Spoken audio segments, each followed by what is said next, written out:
So Rehearsing Freedoms is a month-long pan-London festival. Hopefully some of you will be going to some of our various events. And it's a festival of community health, healing, movement building, arts and culture. And we are organising it from Healing Justice London, which builds community-led health and healing to create capacity for personal and structural transformation. Okay. But just before I kind of give a bit more of an intro to our speakers, I suppose when I was thinking about chairing this session, I was thinking about one of our organising questions for Rehearsing Freedoms is what capacities, skills and strategies do we need to practice to help us get free together? And when I think about practice, I think about Audre Lorde, who gave a speech at a graduation ceremony in 1989, where she said that every day of our lives is practice in becoming the person you want to be. And straight after this, she named something that feels really important for me to name right now in this room, given what's happening in the world at the moment. She says, every day that we sit back silent, refusing to use our power, terrible things are being done in our names. And one of the terrible things that she named in 1989 is the US support of Israel's violent oppression of the people of Palestine. And I just feel like we can't talk or have a panel on state violence without talking about the current genocide of Palestinians and the ongoing occupation and settler colonisation of Palestine by Israel with international support from the UK and the US and many other countries. And I'm also really reminded here of the words and actions of disability justice collectives such as Sins Invalid, the Autistic People of Colour Collective and the Abolition and Disability Justice Collective, that disability justice can't exist under settler colonialism, military occupation, imprisonment, or an apartheid. So there's no disability justice under military occupation, and Palestine must be free. And so we at Healing Justice have been dreaming about this gathering with these speakers for a really long time. And we always knew that we needed these exact speakers. To me, this is total royalty, and I'm having to take deep breaths to keep my fangirl in check, but I know that you will hate that, so I'm trying to keep it in check. So I've been leading the Deaths by Welfare project at Healing Justice for a few years. We look at and investigate how the welfare system particularly disables and kills people in the UK, but also disabled people's resistance and defiance to these life-threatening policies. And we try to celebrate and uplift some of that defiance and resistance in this exhibition that surrounds us now and that you're welcome to take a look at. So for some folks, this experience of welfare state violence started in 2008 under the kind of guise of austerity. But for others, and particularly for many racialised folks, that violence was already really well known and it was known to be designed into the welfare system. Okay. And so people's deaths linked to the welfare system aren't always thought about as being deaths due to state violence. But we've been finding it really helpful to locate them in that way. And particularly, I think worth naming, is that ideas of undeservingness and dependency represent a really key tactic in a persistent history of state-sanctioned assaults on poor people more generally, but especially racialised and disabled people and folks who are seeking asylum. And that narrative of dependency is part of the violent design of the welfare state and has vitally shaped the ongoing divestment through gaslighting, especially of black women, around welfare and other forms of state violence. And that's something that Stella, Dadzie, Beverly Bryan and Suzanne Scaife write about in 1985 in their book Heart of the Race, Black Women's Lives in Britain. And for me, the prophecy of your book, Stella, is so apparent, and especially when reading it alongside Derica's work, an oral history project, which is called A Heavy Non-Presence, which was an oral history with Black Londoners about their accounts of the British welfare state, written in 2021. And it was also around 2021 that I first heard Tumu Johnson speak at a Sisters Uncut protest, protesting against routine and systemic violence against women in the from the police force, where she named the Department for Work and Pensions, the DWP, as one arm of state violence. And I was like, I just need to learn more from this person. And then finally I got to meet you over the summer. And I should say that we were supposed to have a fourth panelist with us, Gargi Bhattacharyya, who unfortunately is too ill to join us, but who I am grateful to for not coming when she was feeling ill and for practicing the kind of self-care that we would hope we can all practice, right, if we're rehearsing freedoms. And so this is why bringing you all together in this space is really meaningful to me personally, and I think for all of our movements. And it feels especially important to have this conversation as part of rehearsing freedoms, where we can do critique, but maybe we want to do it as part of something else. So sharing and learning together about how all of us, including everyone in the room, are already practicing life-affirming systems and ways of being. So finally, I'm just going to introduce each speaker with a little bit more info. And then we can start properly. I should say I wanted them to introduce themselves, and everybody was too modest, so I was like, okay, I'll do it. Which I find astounding, but there you go. So Tumu Johnson is currently co-director at the feminist disabled women's collective Sisters of Freda, and has been involved in feminist organising around abolition and the continued struggle for disability justice. She currently works part-time in the NHS as a psychologist and also works for a community peer counselling project. Stella, Dadzie, just here to my right, is a published writer and feminist historian, best known, as we mentioned, for your work, The Heart of the Race, Black Women's Lives in Britain, with Beverly Bryan and Suzanne Scaife. She's a founder member of the Organisation of Women of African and Asian Descent, which was a national umbrella group for black women that emerged in the late 70s as part of the British civil rights movement, and which campaigned around health and welfare issues, as well as police brutality and immigration. And her latest book, A Kick in the Belly, Women, Slavery and Resistance, was published by Verso in October 2020. And among other things, it explores how black women used their reproductive agency to undermine the project of enslavement. And finally, Derica Shields is a writer and editor from South London. She works across multiple disciplines with a particular focus on black diaspora aesthetics, cultures, and epistemologies. In 2021, she published A Heavy Non-Presence, which is a multi-generational oral history project that gathered 7 black Londoners' accounts of their interactions with the UK welfare state.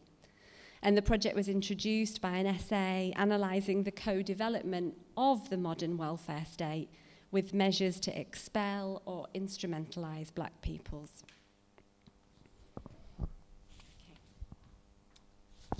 So, in this session, we're going to start with a kind of general question, which each of our speakers are going to talk to.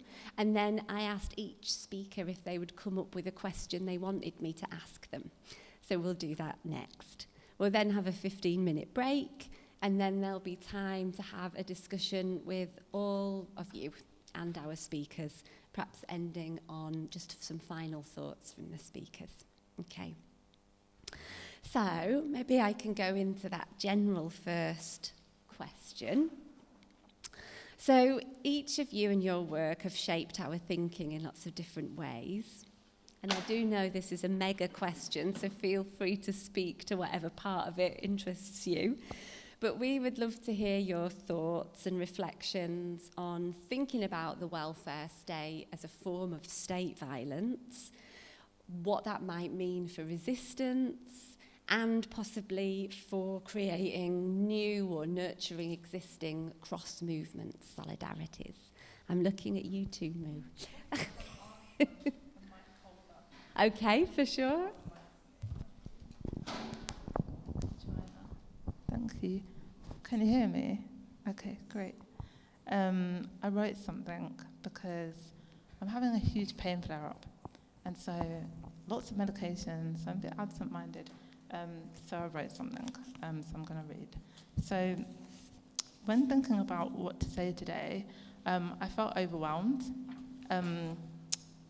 I spent some time listening to the words of disabled comrades and reading news articles and still struggled to put pen to paper. I saw the words "dead people don't claim," it's actually over there. And it reminded me of being at a Sisters Uncut march and screaming "dead women can't vote." And it reminded me that all struggles are connected. So fatigue and pain getting in the way, but also something different this time. When I think about this subject, my response is visceral. I struggled to find the words because my mind is telling me that I know this in my bones and that my life lived under the pervasive and insidious tangles of ableism is kind of what I'm tapping into. There are ways in which the welfare state inflicts violence onto us that is obvious and undeniable. The UK were found to have systematically violated our human rights by UN Special, I can never say this word, rapporteur, in 2016. But disabled people aren't believed. So many people fought so hard to shine a light on the violence that happens continuously, the violence that is by design and is deadly. Other ways in which we are dehumanized, controlled, and underserved are obvious to us maybe, but perhaps more hidden to others, say non-disabled members of the public. So what underlies this? Well, many structures, a complicated web of structures, but ableism. Ableism as an organizing structure of our world.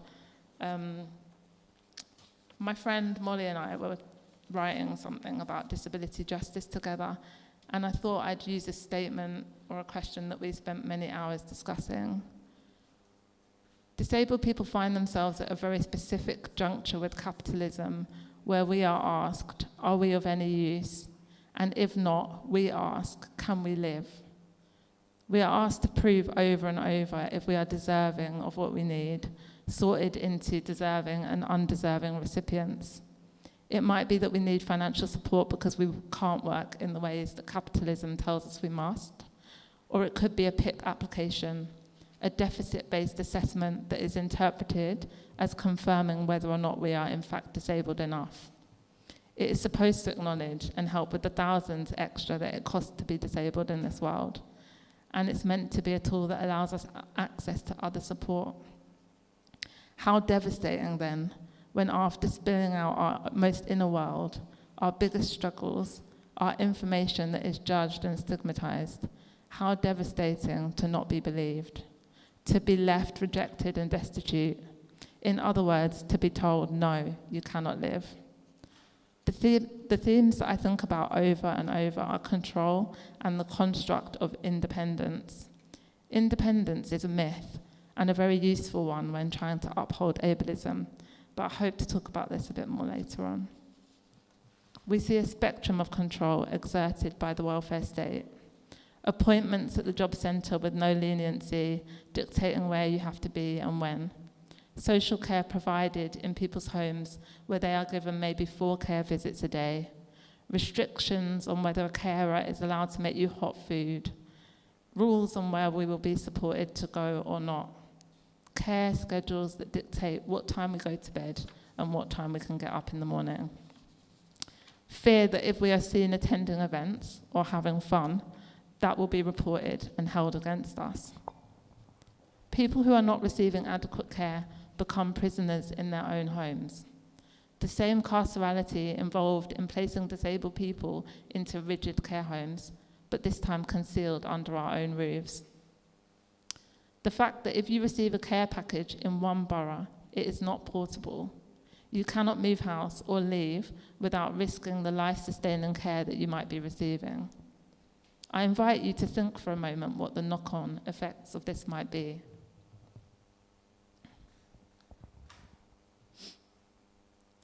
Women experiencing domestic violence are trapped. There is no freedom to move or change or flee.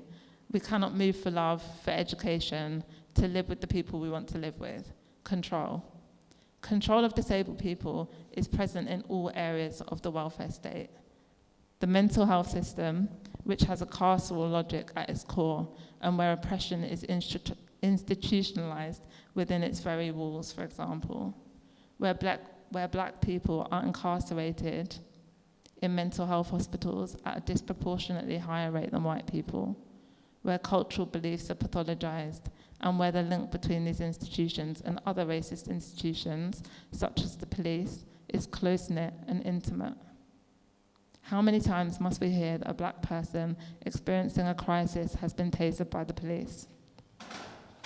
Within these health systems, black workers continue to be an exploited workforce. Actually, it's something that, Stella, I think you wrote about in your book, and it's still the case years later.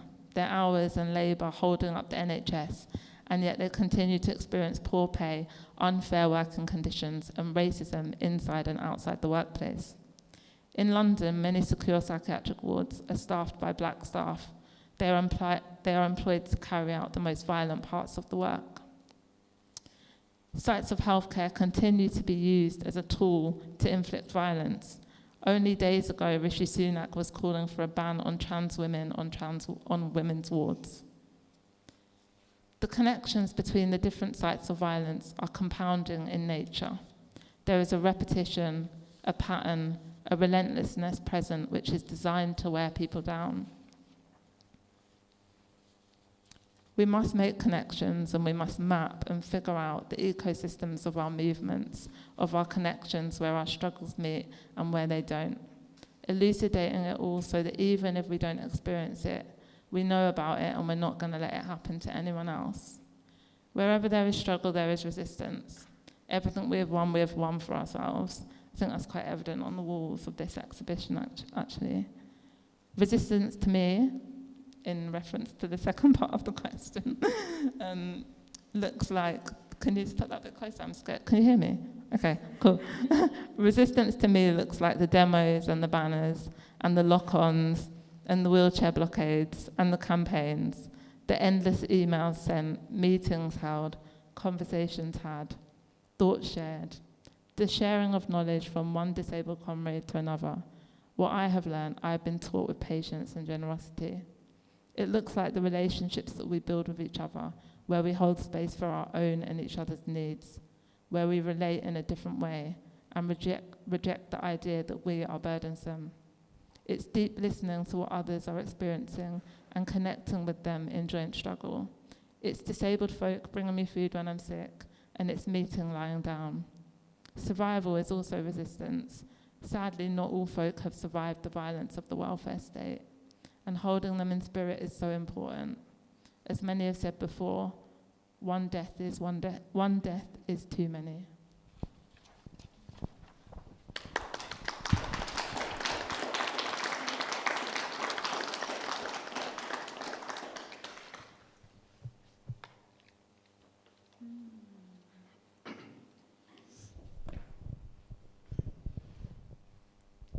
Thank you. Thank you so much, Tumu.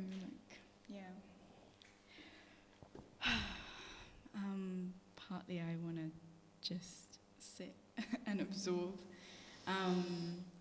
but I will also come towards this question.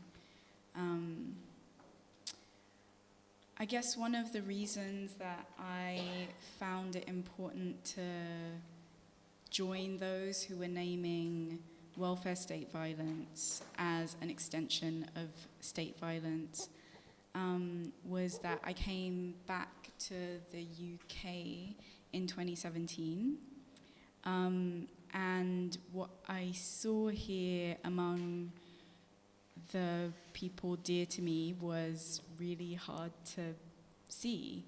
The way that people were having to live, having to struggle really intensely to just meet their basic needs.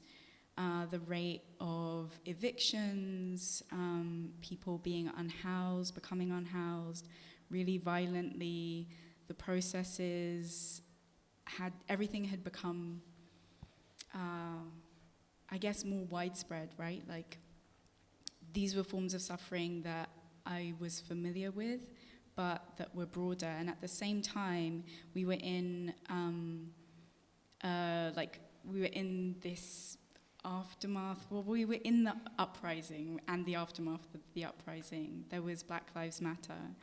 And so there was this form of spectacular violence that was very present on people's lips, in people's minds, but there wasn't, it seemed to me, so much language within that movement for these mundane forms of violence that had to do with how people tried to just live in very, very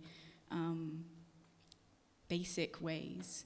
So a lot of people were using food banks, and there was this effort to, what I perceived of as an effort, a national effort, a state effort, a kind of media effort to normalize that, to not acknowledge that something quite radical had happened. So not radical in the exciting movement way, but just something fundamental was shifting. There were new forms of, or old forms of precarity were more widespread, were more prevalent.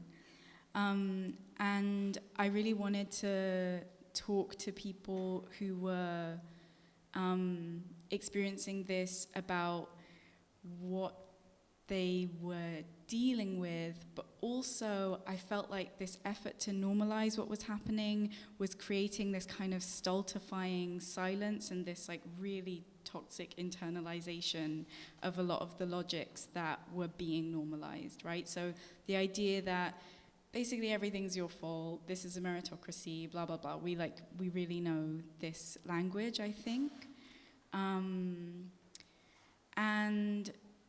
so one of the, I'm trying to come to the second part of the question. One of the important steps to take was to figure out how to kind of listen to each other, to build a kind of tolerance for listening to each other's accounts of these systems and for coming away from the logic that you internalize when you are met with, when you are having like endless meetings at universal credit, right? Like it's actually, it doesn't take that long before you kind of believe your job coach, in that, it's like you're not making enough money and no one else is to blame for that but you, right? There isn't an economy we're in, there isn't anything producing these conditions, it's just you navigating these conditions very poorly. And so I just wanted to talk to people, see where people were at, and try to have enough conversations and make sure that there were like enough networks between the people I was talking to so that they could talk to each other beyond this kind of veil of shame. I was also reading a lot. I was reading The Heart of the Race again. I was reading Audre Lorde's letter to the women of London, where she talks about what kind of internalizing these logics can do to us and do to what it means that we can do to each other. So I think that with violence, it enters us and it exits us, and we're not always in control if we're unconscious about kind of where it's being directed. So I was also thinking about the ways that mundane violence is transformed into forms of spectacular violence, and how maybe we needed to intercept that by figuring out that some forms of violence that haven't thus been named violent need to be named in that way. Maybe that's all I'll say to that question.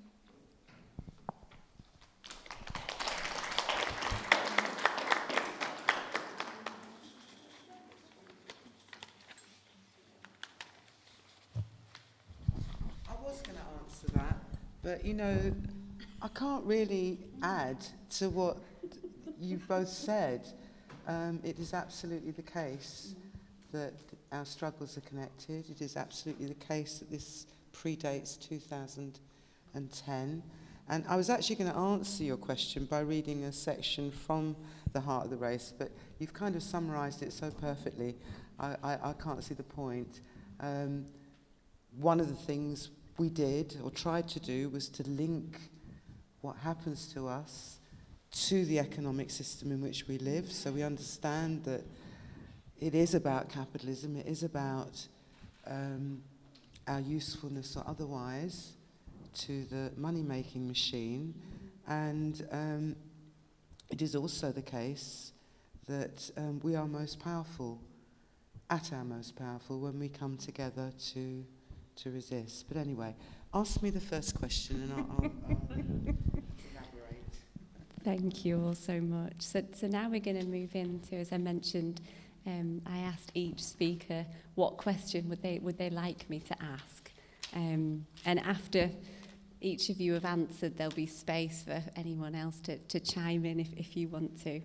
So Stella wanted to be asked the question, how have black women experienced state violence historically, and how have they responded in the past? Shall I take that one? Yeah. Okay. So let's start, not quite at the beginning, but let's go back away and acknowledge that there is no greater form of state violence than enslavement. Black women and men were subjected to torture, physical coercion, arbitrary execution, and in the case of women, state-sponsored gendered brutality throughout the period of enslavement. But I always try to get underneath that tale of victimhood by reminding myself and others that naked as we were, we came armed with a treasure trove of inner resources, and that included a strong sense of self and our role in this place, in this world, a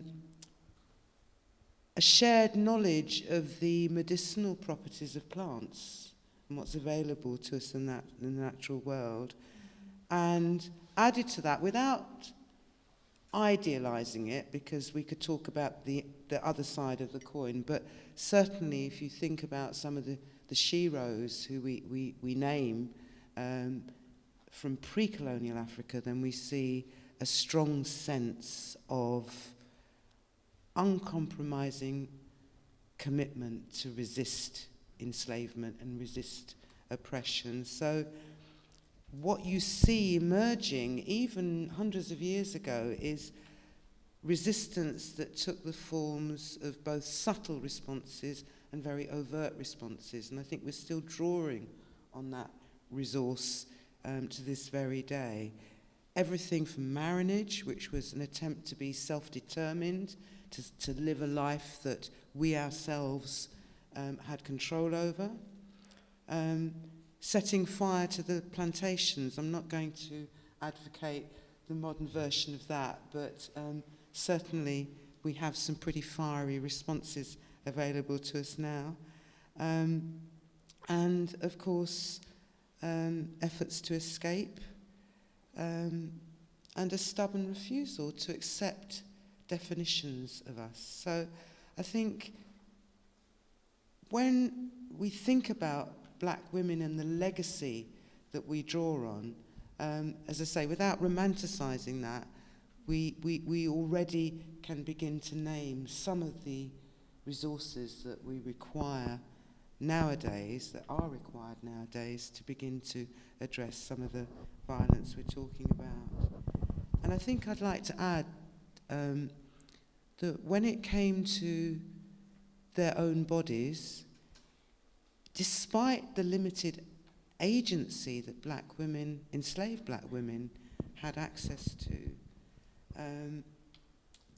they still found ways to sabotage their owners' efforts to breed them. to turn them into just machines for making more money. And that include everything from using their own bodies, prolonged breastfeeding. Don't try this at home, but certainly there's a belief that if you breastfeed, then it will reduce your chance of reconceiving. And of course, we can even find parliamentary reports that talk about black women who use natural abortions to rid themselves of unwanted pregnancies. And that is backed up by data. You can see in the demographic data. You've got a copy of the Kick in the Belly, but if you're interested in that, it certainly it's worth looking at that book.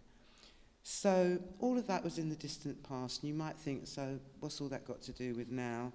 But as I said, that's really important for me as a starting point, because we're talking about the legacy that we can draw on. And when black women came here, obviously we've been here for a long time, but when the large numbers of black women began to arrive in this country post-World War II, they arrived armed with the knowledge that they were survivors and with a determination to stay vigilant to the different ways that the state can keep them in their place. And they encountered, for example, the NHS not as patients but as workers, as nurses and auxiliaries. And we've only got to look at the death toll from COVID to see the extent to which black women's health needs have rarely been considered and continue to not be prioritised. So I think that's the kind of general context, before we even begin to talk about specific disabilities, that this discussion needs to be framed in. Now, you have to stop me because I can go on and on and on about this, and I hate to be a talking head. I'd kind of prefer to have a discussion with people, but I think it is worth mentioning that,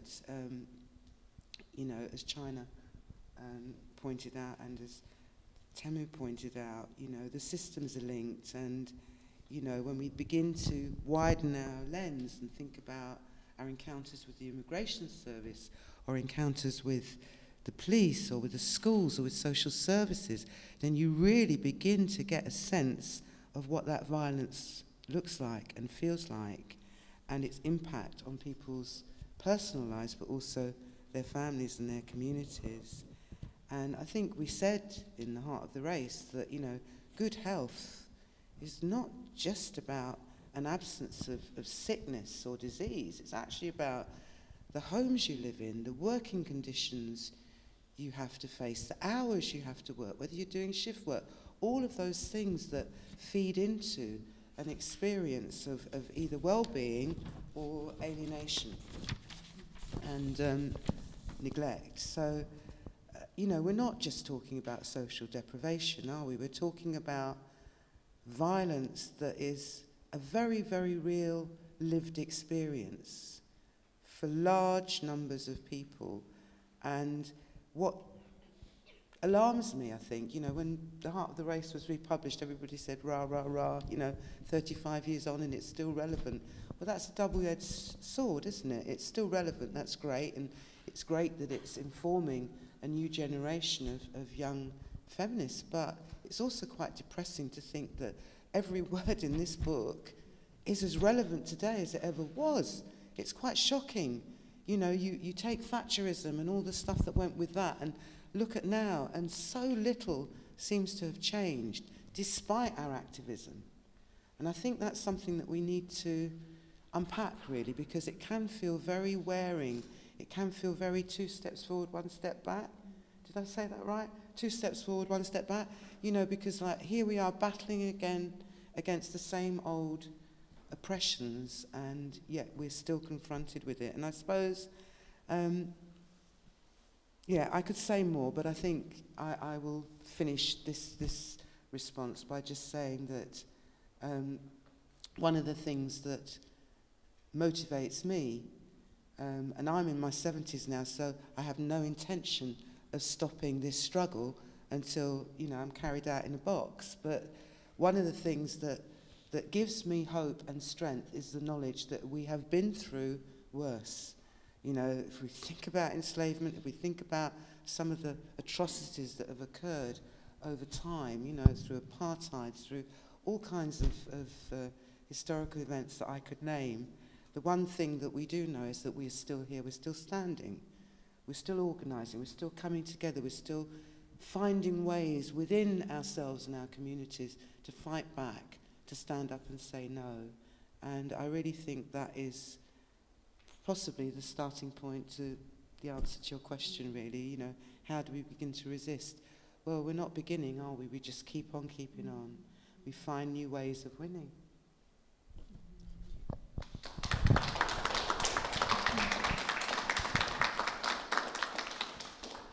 Thank you so much, Stella. And what that really, I really loved what you said about black women's refusal. You said something about black women's refusal to be defined by, you know, other people's definitions or ideas or state-sanctioned definitions. And it really made me think, actually, Derica, of the question that you asked to be asked, as it were. And so it made me think about psychic violence, which is something that you wanted to be asked about, and how we resist internalizing the state's understanding of dependency as being failure. So would you mind speaking to that now? Maybe, yeah, okay, I can do this, Mike. Yeah, so I think I spoke a little bit to this earlier, but I think one thing I was noticing, I was having these conversations with people or doing these interviews between 2018 and 2020. And one thing I noticed was that it was great to be able to talk to people over a period of time. And there are lots of ups and downs in that process, in the process of having to make a new claim or having to repeat a claim. And of course with that comes ebbs and flows in one's psychological, spiritual experience of this process, of these processes. And gradually I started to ask people what they were doing in their days that made them feel differently than they usually felt. So I was trying not to do like a toxic positivity thing and be like, what makes you feel good, you know? But to be like, what are the moments where something about this ongoing tension shifts? I feel like Tumu, you had this beautiful section of what you read that was kind of about these moments that interrupt. And one person who was describing her pseudonym, so these were anonymized accounts, and her pseudonym is Tamara. And Tamara talked about putting her kid to bed, living in this hostel, in this bedsit, in temporary accommodation, and going downstairs to smoke with the other mums, and just standing in a circle and smoking and not really saying that much to each other. And then she also talked about the ways that, they would just kind of quite tacitly, not in a formally organized way, but look out for other women in the hostel by signing each other in. So say someone was just having a depressive episode, was in their room, or had to go stay with their mum. One of the things that the welfare state makes you proclaim is that you have no support, right? That you have no other recourse. You have to have nothing. So going to stay with your mum should not be an option. But of course, this person, the person that Tamara was describing, had 2 very young kids and had gone to stay with her mum for a little bit. And the other women had just kind of silently taken it on themselves to sign her in so that it appeared that she was there. And these moments occur a lot across this oral history, across these accounts. And they're not overtly structured. You know, they're not overt examples of organizing, but they are these moments of self-organization. And there was something that I found really important in that, and that I wanted to point out, to say there is something that you're doing that is changing the structure of this place you're in, that is transforming it in some way. And I feel that, I mean, of course there are these things that are very kind of individual that we do to navigate these systems, but then there are also these moments that are more collective. And I think these are really important in how we survive and begin to get a glimpse of other possibilities and other formations. Yeah.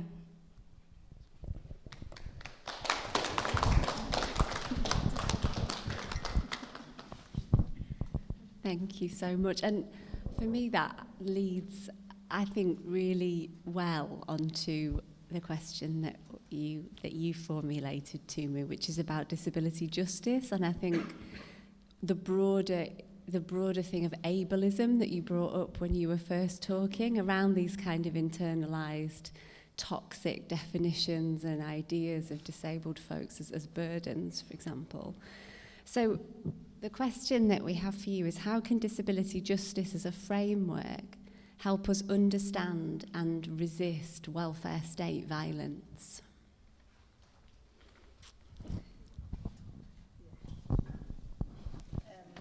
I'm not going to read a long thing.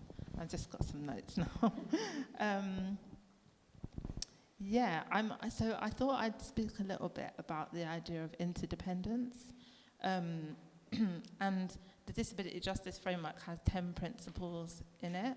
And there's a lot to say about those 10 things. But the reason I picked interdependence was because I think that it kind of sits beneath some of the other things that are required to resist.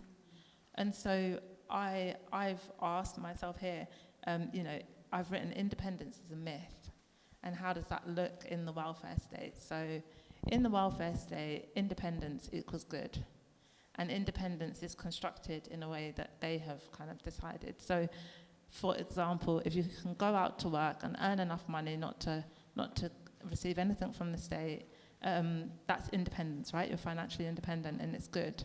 And it's the same if you don't require services, you're independent, and it's good. And even within services, when you require services, people are often praised for being independent. And this word codependency or dependency is used when people appear to be using services in a way that services don't want to be used. And so I think, independence is a myth, because we're social beings. We all need social support. We need connection.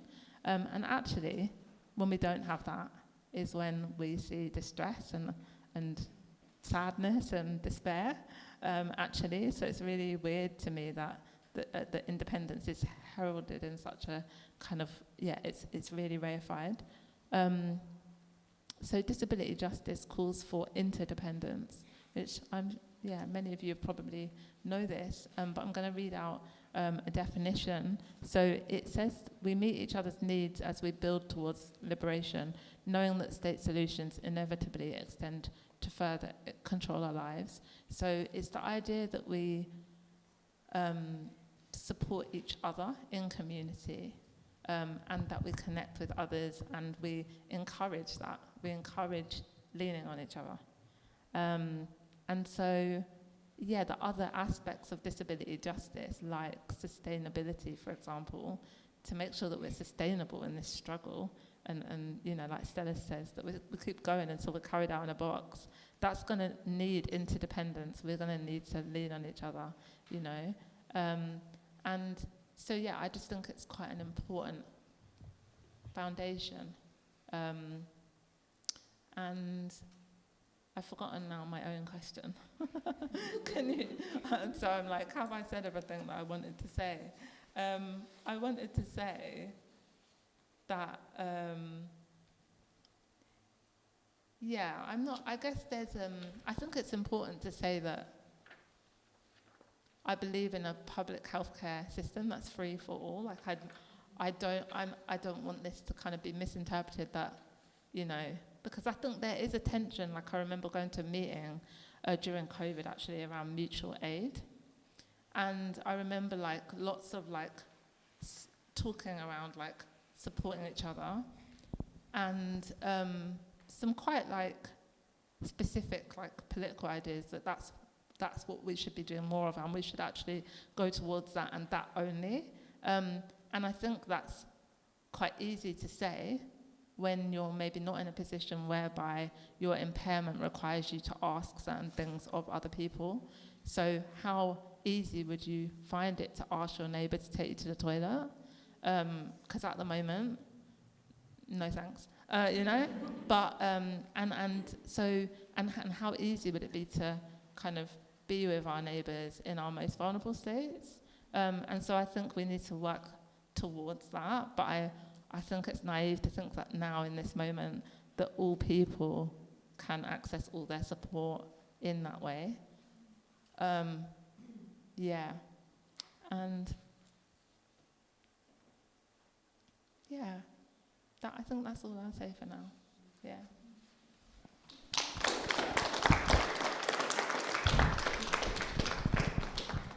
Such an important point. Thank you, Tumu, and thank you all. I think now is perhaps a good chance for us to take a 15-minute break. We all feel a bit of discomfort with this model of having people up here speaking and this like divide. So we just really wanted to open up the next half an hour for discussion with you all so that we can hear about what you're up to, about your experiences, and share our learnings, I suppose.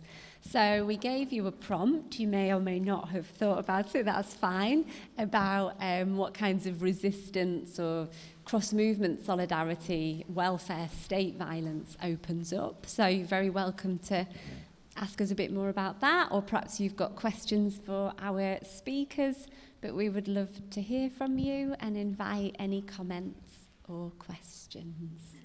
Oh, there is. Thank you for reminding me. So I've got a mic here that I can pass to anyone that might like to start. The prompt, I think I slightly change it every time I say it, don't I, was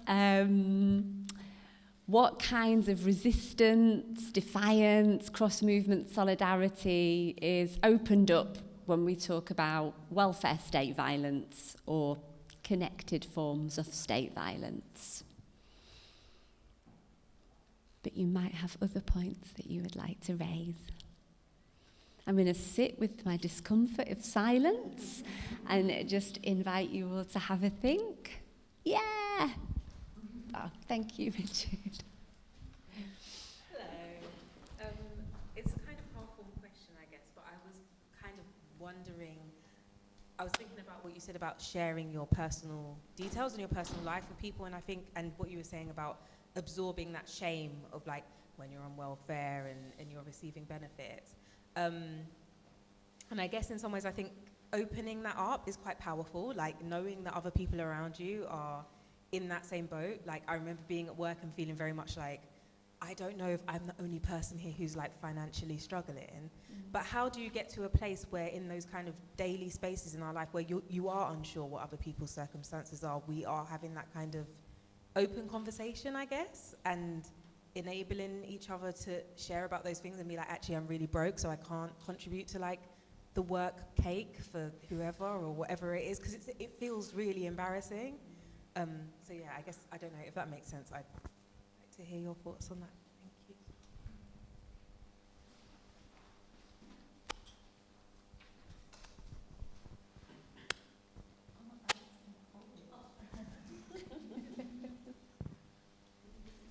Do any of you want to respond directly, or do you want me to open it? We'll collect a few comments.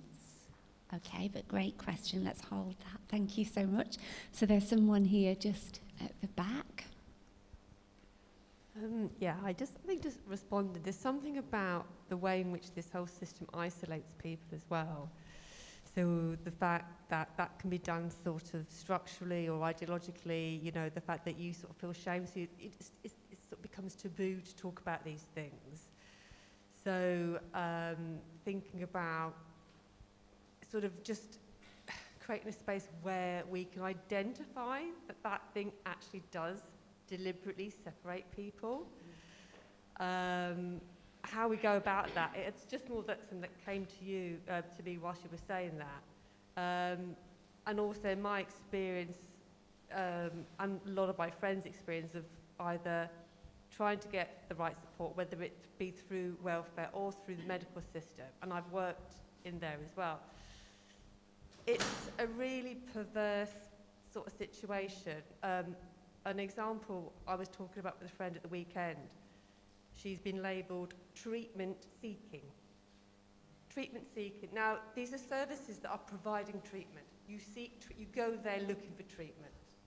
So there's something very strange about the language that's used, which is very descriptive, which means you're accessing stuff or you're looking for benefits or you're...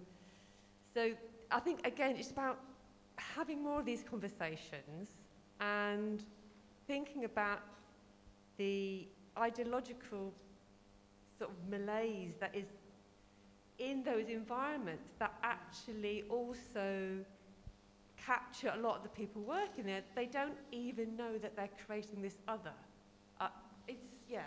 So again, this is an idle space to start, but I can't think of anything too practical, but it's just to add that contribution about those two things, if that makes sense.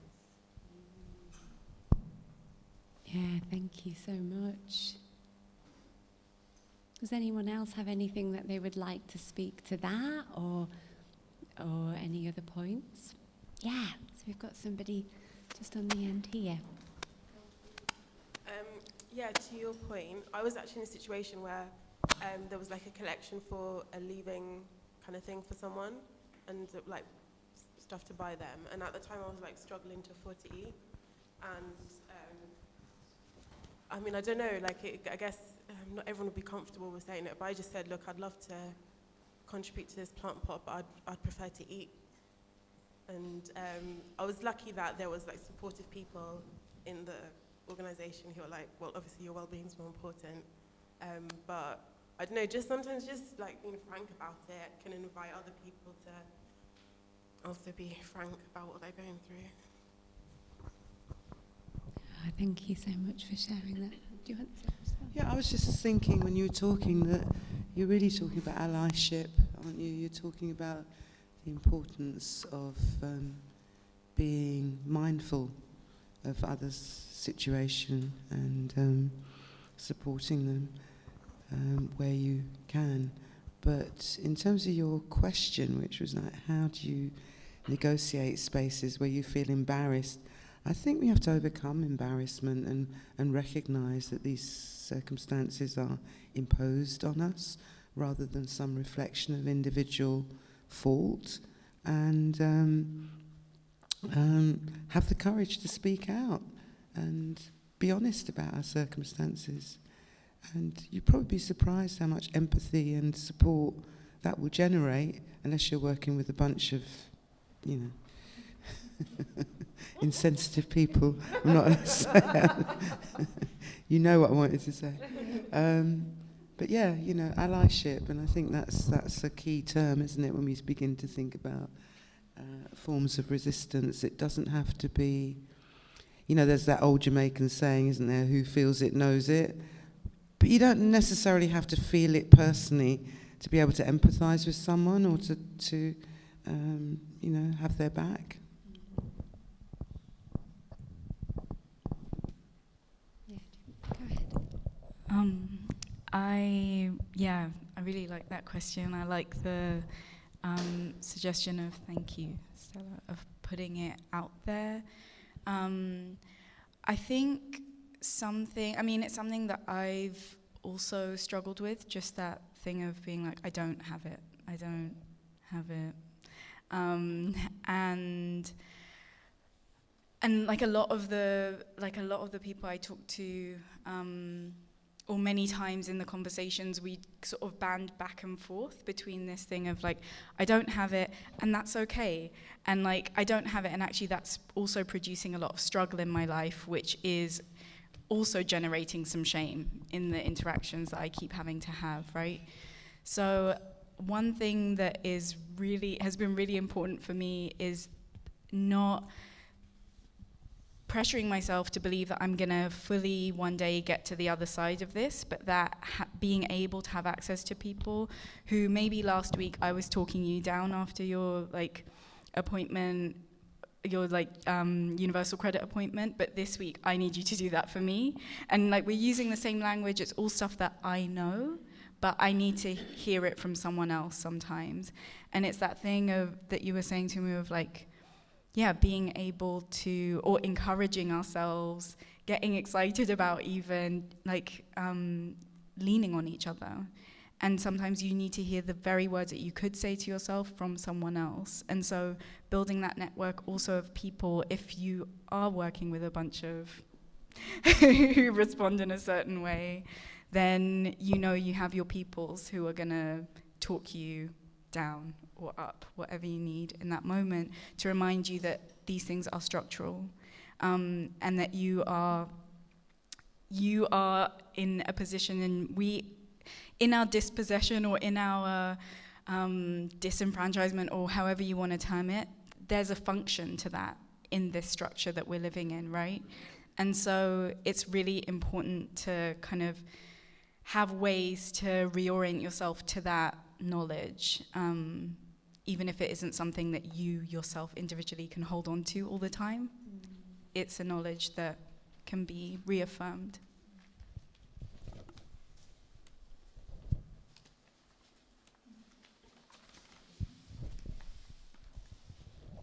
I was just thinking of shame as a tool, and it's very useful, like the construct of independence, to evoke shame in people for not having their basic needs met is like, when you say it like in that way, it feels quite ludicrous, right? That somebody should feel shame or feel embarrassed that they don't have enough money for their basic needs, but and turning that shame on people rather than on the very structures that are supposed to mean that we have enough and that we're not living in poverty.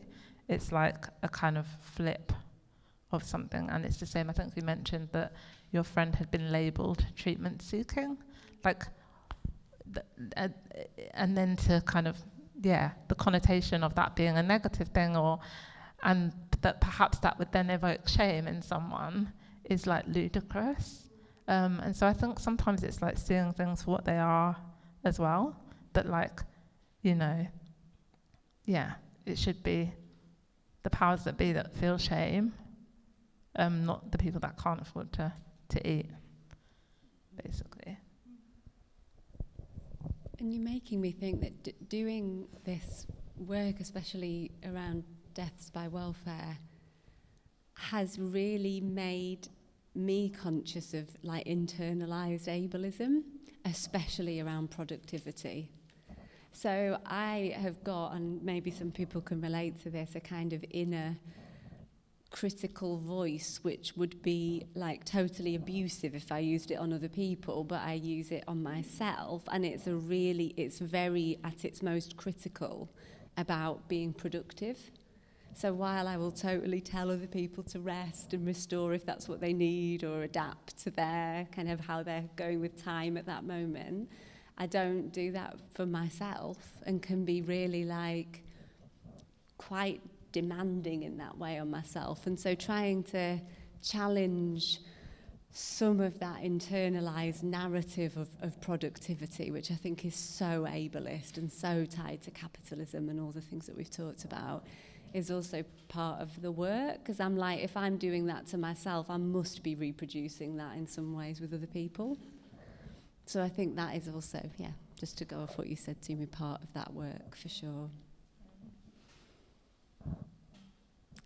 Just to open it back out, has anyone got anything that you'd like to add or ask? Would you like to say something? Sorry. No, I went like that because I was like, COVID, my favourite topic. Go for it. Is it all right if I say something about COVID in relation to that? Because I think, so COVID was like what's been referred to as like a mass disabling event, right? So all of a sudden, lots of non-disabled people contracted COVID and became very unwell, and also then developed long COVID, and were experiencing symptoms that many disabled folk have been experiencing for a long time, or, you know. And, you know, part of the push to kind of not meet the needs of, or not protect clinically vulnerable people, was to kind of push this capitalist agenda, carry on. If we acknowledge that people are going to die, and if we acknowledge that that's not their fault, and not, you know, that we just need to do something about this virus, then it's not going to be business as usual. And I think COVID was just, the image in my head is like, you know, when you develop a photo the old school way and it suddenly emerges, it was like all the ableism that we've been talking about for years and years and years just like popped to the surface in a very short period. And it was like, oh, eugenic health policies and that are undeniable, an absolute disregard for the life, for disabled life, for the lives of black people, people of colour. Why are black people dying at a higher rate? Let's blame it on them and tell them they've got a vitamin D deficiency, when actually it's that they're in jobs where they're unprotected and they're forced to go into public-facing spaces with no protection. You know, 60% of COVID deaths were disabled people. That's not a coincidence. Like, so I think this COVID, in terms of like, you know, outright ableism, but also this internalized ableism, has been a really clarifying event. And I say that because so many people have kind of now come into contact with what it's like to be disabled in this world, or seeing how disabled people are treated. So yeah, that's what I have to say about COVID.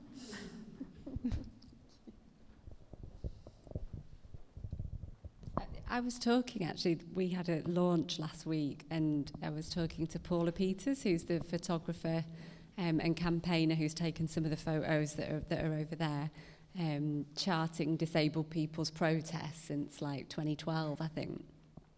And we were talking, and some of the photos she's taken have been around protests about disabled people's deaths and COVID.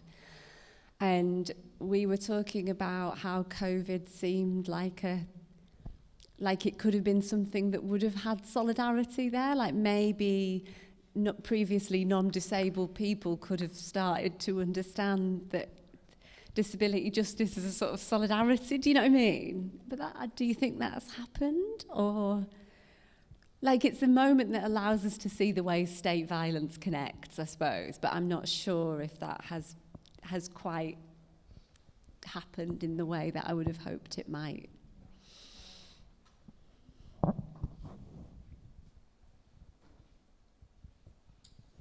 I think there were a lot of examples of people coming out of their communities and showing solidarity and support. Maybe not all in the ways that we might have wished, but there was definitely evidence of people relating to neighbours and lonely people and elderly people in a more sympathetic way. Maybe I'm misremembering, but I certainly recall a period of time when people behaved like that. Until they started getting really fed up with lockdown, and then of course everything went out. But you know, while you were talking, I was thinking of the importance of agency, just agency, just recognizing that you know, the anger that we feel about and the outrage we feel when we encounter some of these violent systems and structures is very usefully redirected into something positive that can confront it. And what I was remembering as you were speaking was our response to, back in the 80s, to the sickle cell anemia debacle. Some of you may remember that, you know, people were going into hospitals and doctors literally looked at them and didn't have a clue what was going on. People in severe pain with all kinds of issues that needed immediate attention. And in our community, many people were impacted by this because either their children had sickle cell or they themselves did. And when we saw that the state or the hospitals or the NHS was just failing to respond to that need, we came together and we came up with our own responses. And part of that was about just informing our community, giving them the information they needed. Part of it was about self-funding, self-determination, trying to find money to support further research. And part of it was just making sure that the information we were disseminating was getting through to doctors and nurses.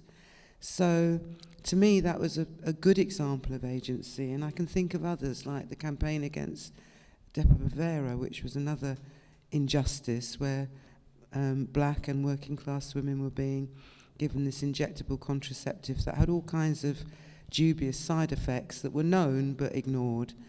And again, you know, it was a combination of people who were impacted by it, but people who felt outraged by it, coming together and finding ways to speak out, to inform people, and to campaign around it. And I know that might sound a bit old hat these days. You know, so people sometimes say to me, well, what does activism look like now? And I don't really get online activism.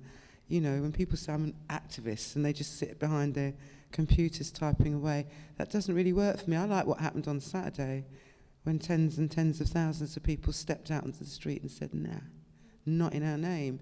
So I think that, yeah, I'm rambling a bit, but I think we have to hold on to that sense that we do have agency. And I take your point, Tim, about interdependence, and not everybody has the same agency as others, but that there is certainly a case for collectivizing our shared anger when we think about the way the state behaves. And sometimes they listen and sometimes they don't, but that shouldn't stop us trying. Thank you, Stella. I think, did you have a question? I think Stella kind of said what, because I was just thinking The mic, sorry. about productivity, and Yeah. then it kind of reminded me, and then you started talking about COVID, about when all the newspapers were like, everyone's quiet quitting. And it's like, no, everyone's realized they don't like their jobs and they kind of don't like their lives and they don't want to do their jobs anymore. But it is that thing of agency and of kind of going past that stage of sitting there and just kind of doing the bare minimum at work or whatever it is and collectivizing that. And I think that's kind of what. Thank you. Yeah, Derica. Sorry, you can swap.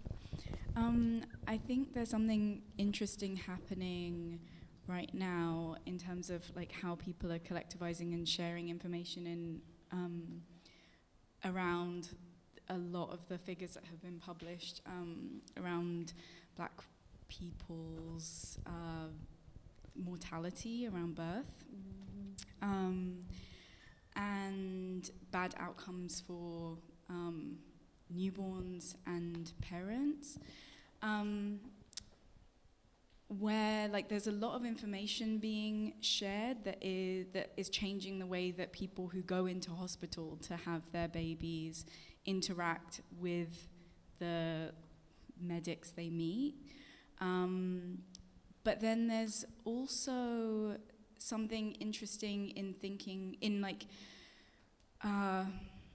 creating not new forms of care, but remembering older forms of care and bringing those into the hospital. So around doulaship and kind of thinking about the entire period of pregnancy and before pregnancy, and a lot of educational material that's being shared in that way. So it's an online and an in-person approach in that your doula is probably in person. Some of these services are voluntary or, donation-based, and then some people charge. But I think this is an interesting space because it also is thinking about often black people's health in a very long-term way. So we were just like spitballing and talking about like air quality and this kind of thing, thinking very holistically about like what is affecting our bodies in ways that are just environmental, and that are the result of policy, right? They don't come out of nowhere, and thinking about how that creates certain outcomes. So away from this thing of individualizing, because what was it? I think there was like a first, the first reasons that were given for why black people were kind of dying in childbirth were like very, very individualizing or atomizing. I can't remember even, it was just ridiculous. But gradually, or actually quite quickly, I think, because it's not been that many years, like new understandings of that have built up and been circulated among black people, which I think is very important and interesting, and maybe kind of thinking about how people utilize their agency in these ways that are collective. Thank you, Derica. So we're going to come to a close in a couple of minutes. Does anyone in the audience or any of our speakers want to finish on something? Add anything? Ask a question that's you've just thought of, or that you've just plucked up the courage to ask? Yeah, okay. Is this working? No, it's not working. I'll speak loudly. I think it should be working. It is working? Oh, yeah, it is just working. have to hold it really close. I'm a great believer in the power of complaining. I love complaining. No, seriously, because complaining has the power to be able to save your life, you know? And shout out baby girl Zora Neale Hurston, like, if you do not say kind of like where it hurts, what hurts you, they will kill you and say you enjoyed it. So, but I believe in complaining, not just you complaining about a specific situation, but the collective action of it as well, and especially being disabled people. Oftentimes we are in situations and positions where we have to advocate for ourselves, and that can get tiring at times, depending on the situation you might be going through. You might be having a flare-up, a depressive episode of what it is. Like, you might not have that in you, and having people around you able to advocate for you. So sometimes it might just be somebody there with you at the GP appointment, so the GP knows, hey, I'm watching you. Like, everything that you're doing, I can see what's going on. And complain often, complain loudly, complain to who will listen, complain to those that won't listen, because at some point you're going to get through. But never, don't allow people to just say, like, oh, you're whinging, you keep going on about the same thing or whatever. Just, keep complaining.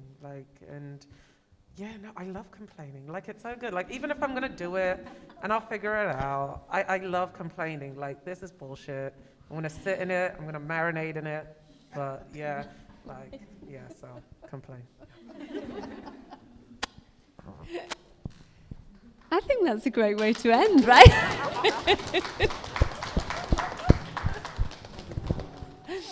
I love that. Thank you so much.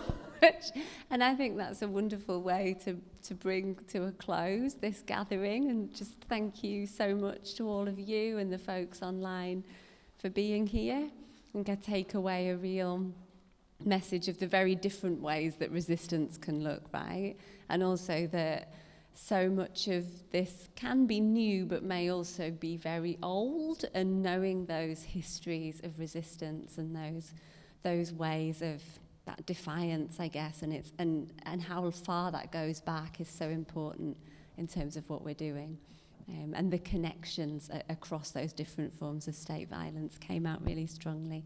So thank you. It was everything that I dreamed it would be, hearing you in conversation with each other. So deep, deep gratitude and love, and thank you for all being here. I just wanted to remind you that on the Healing Justice website there are loads of resources if you might need them after this session, and there are also tons of videos of other events and sessions that we've had. For example, we did a session on disability justice and somatics, which might be useful, might be interesting to folks. And we've also got some sessions coming up as part of our festival that might be, well, that's certainly relevant to these conversations and that you might want to join. So there's just 3 I wanted to share. One of those is with Triple Cripple, so it was great that we finished on Jamaica talking about complaint. And that's a session on blackness, disability and culture, and it's on October 19th from 7 to 9, and that's online. The next day, on Friday, the 20th, we've got film screenings of Dolly Sen's film about the violence of the Department for Work and Pensions, and there's some of her pieces from the protest that the film is about, just in here in this space with us, and also a screening of parts of the a film by the brilliant disability justice collective Sins Invalid. And then on November 5th, and I think perhaps the most relevant to what we've been talking about here at Block 336, from 11 till 1 in the morning, afternoon, will be a discussion with families who've been bereaved from different forms of state violence, so welfare system, mental health system, policing, and the kinds of solidarity forged in those experiences. So do come and join us for any of those if you can. And thank you so much for rehearsing Freedoms with us and for being here tonight.